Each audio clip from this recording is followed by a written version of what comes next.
মিষ্টি জান্নাতকে করতেই পারে, এটা খারাপ কিছু না। আসলে শাকিব খান অনেকেই বলতেছে যে সবাই কিন্তু আশা করে যে সে যত বাংলাদেশের একজন সুপারস্টার, তার সাথে ছবি করার জন্য এবং তার ওয়াইফ যেহেতু সে অলরেডি শুনেছিলাম মানে প্রথম অপু বিশ্বাসকে বিয়ে করেছে, তারপরে বুবলিকে, তারপরে গুঞ্জন শুনেছিলাম যে পূজা চেরিকে নিয়ে।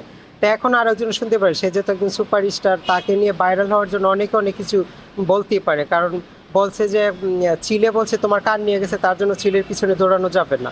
আসলে কোনটা রিয়েল সেটা বলতে হবে। সে একজন সুপারস্টার, তার পিছনে তাকে একটু ছোট করার জন্য অনেক অনেক কিছু বলতে পারে। আর সে যে তো ছেলে, সে মেয়ে করতেই পারে, আদার্স কাউকে তো করবে না। ওদের সাথে ওদের মনের মিল হলে, সে ছেলে মানুষ, একটা ছেলে অনেকগুলা বিয়ে করতে পারে সে যদি ওরকম এবিলিটি থাকে। যত শাকিব খানের এবিলিটি আছে সে আবার অ্যাডভান্স কিছু বলে ফেলছে আমার মনে হয়, কারণ এত কিছু বলাটা ঠিক না। কারণ তুমি ও, হ্যাঁ আমি ওটা শুনেছি যে বড় বড় বাহিরের নাকি শায়েক শায়েক উন্ডা নাকি উনার জন্য পাগল। আসলে এত সুন্দরী মনে হয় সে হয় নাই এখনো। কারণ আমি মনে করি কি, কারণ এখানে আসলে অহংকার করা বলাটা ঠিক না। আমি দেখেন, আমি ক্যামেরার সামনে, আপনারাও আছেন এখানে সাংবাদিক, আমার মনে হয় না যে আমার শরীরের মধ্যে বেশি একটা মেকআপ টাচ করা হয়েছে।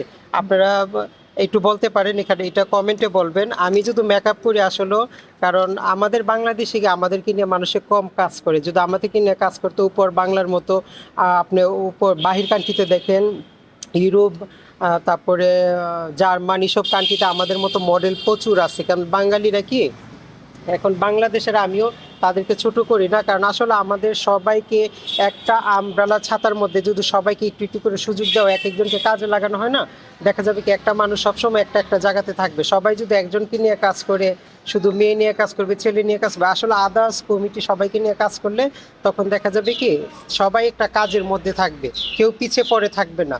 সবাইকে নিয়ে কাজ করা উচিত, হয় না? মাই বডি মাই চয়েস, আমার শরীর আমার মন আমার দেহ, আমি কি করব না করব সেটা একান্ত আমার ব্যক্তিগত ব্যাপার। শুনেন, আমার ঘরে যদি খাবার না থাকে, আপনারা কিন্তু অনেকে দেখে আমাকে টিটকারি করবেন, মজা করবেন। আমার ঘরে খাবার না থাকলে কিন্তু আপনি দিবেন না, আমার কাজ করতে হবে। আর না হলে আমি সুন্দরী, আমার সাথে বলবেন, প্রেমের অফার দিবেন, তখন হয়তো আমাকে খাবারের কোনো একটা রাস্তা দেখাবেন। এমনি কিন্তু আমার ঘরে আপনি খাবার দিবেন না। এই যে এন্ট্রি হাউজে আমি আসবো, তারপরে এখানে আমি কাজ করতে পারবো, এটা আমি কখনো ভাবিনি।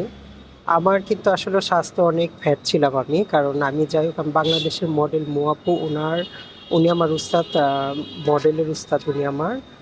আর তারপরে দেখা যাচ্ছে কি এখানে যখন আমি অতি ফার্স্টে এমপি হাউজে আসি, আমি অনেক ফ্যাট ছিলাম। তারপরে বলতেছি কি না, তোমাকে দিয়ে হবে না, মোটা।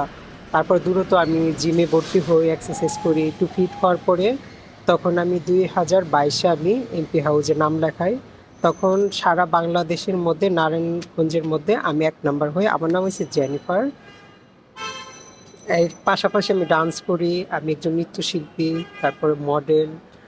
আর বিশেষ করে যেটা, কারণ বাংলাদেশের যে প্রধানমন্ত্রী, কারণ আমাদেরকে আসলে এতটা প্রায়োরিটি দিয়েছে, তার জন্য আমরা এখানে এখন অনেক বড় বড় প্রোগ্রামে আমরা অ্যাটেন্ড করতে পারি, আমরাও মাথা উঁচু করে দাঁড়াইতে পারি। এটাই হচ্ছে সবচেয়ে বড় আমাদের প্লাস পয়েন্ট। কারণ একটা সময় দেখা যাচ্ছে আমরা কখনো আসলে প্রোগ্রাম তো দূরের কথা, ঘুম থেকেও বের হতে পারতাম না, কষ্ট করতে হয়েছে আমার।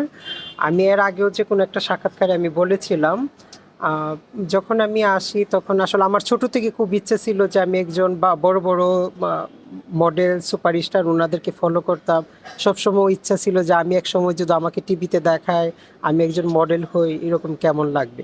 আসলে মডেল মানুষে মনে করে টিভিতে বা ক্যামেরার সামনে হাঁটতে পারলেই সে মডেল হবে, আসলে সেটা না। তার সব দিক মিলিয়ে থাকতে হবে, শিক্ষা থাকতে হবে, তারপরে তার ফিটনেস ভালো হতে হবে, চেহারা ভালো হতে হবে, হাঁটা জানতে হবে। শুধু চেহারা ভালো হলে আবার এখনকার যুগে মডেল হওয়া যায় না। তো যাই হোক, আমি আসলাম, আসার পরে প্রথম যখন ইচ্ছা ছিল তখন আমার, আর যেহেতু আমি একটু নিম্ন ফ্যামিলির, তার জন্য দেখা যাচ্ছে আমি যখনই ভর্তি হই তখন আমার মানে যে ফর্ম কিনবো সেই টাকাটা আমার ছিল না। তখন আমি দেখা যায় একজনের মাধ্যমে যখন আমি বের হয়ে যাই ক্লাস থেকে, তখন আমারই একজন বা মানে উপরের লেভেলের এক মহিলা, সে বলেছে তুমি বের হয়ে যাচ্ছ কেন, কারণ তোমাকে দিয়ে এখানে হবে, কারণ তোমাকে মোটামুটি দেখতে ভালো লাগে, এরকম আমার প্রশংসা করতে। আমি কি প্রশংসা যখন বলতেছে বলতেছে আমি বলতেছি আসলে ম্যাম আমার কাছে তো টাকা নেই, ফর্ম কিন্তু টাকা লাগবে। আচ্ছা কী লাগবে সেটা আমি দেখবো, তুমি এখানে থাকো।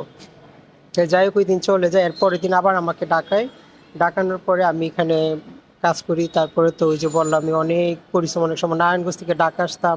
বিভিন্ন জায়গায় মানে রিহার্সেলের জন্য দিত। অনেক কষ্ট মানে আসলেও ফেশিং বলেন, নাচ বলেন, মিডিয়া বলেন এগুলা খুবই পরিশ্রম, খুবই কষ্ট। আসলে এখানে সবাই আসতেছে। এখানে কিন্তু দেখেন আমাদের বাংলাদেশের নায়িকা, খুব জনপ্রিয় নায়িকা মৌসুমী, শাবনূর, তারপরে যারা নায়ক ছিল আলমগীর, রাজ্জাক, আসলে ওনারা এখানে অনেক কষ্ট করেছিস। এই জিনিসগুলো আসলে অনেক কষ্টের ব্যাপার। সবাই মনে করি কি আসলে মনে হয় ক্যামেরার সামনে দাঁড়াইতেও একটা সাহসের দরকার হয়, বা নাচ করতে গেলে সেটা একটা সাহসের দরকার হয়। সবাই কিন্তু ক্যামেরার সামনে দাঁড়াইতে পারে না, সবাই কথা বলতে পারে না। আমি আসলে বেশি পড়াশোনা করতে পারি না, এসএসসি পরীক্ষাও দিই না। মিথ্যা কথা বলে লাভ নেই, কিন্তু অনেকে ভাবে মনে হয় আমি অনেক পড়াশোনা জানি, কিন্তু আসলে মিথ্যা কথাটা বলা তো ঠিক না। আমি এসএসসি পরীক্ষাও দিই নাই।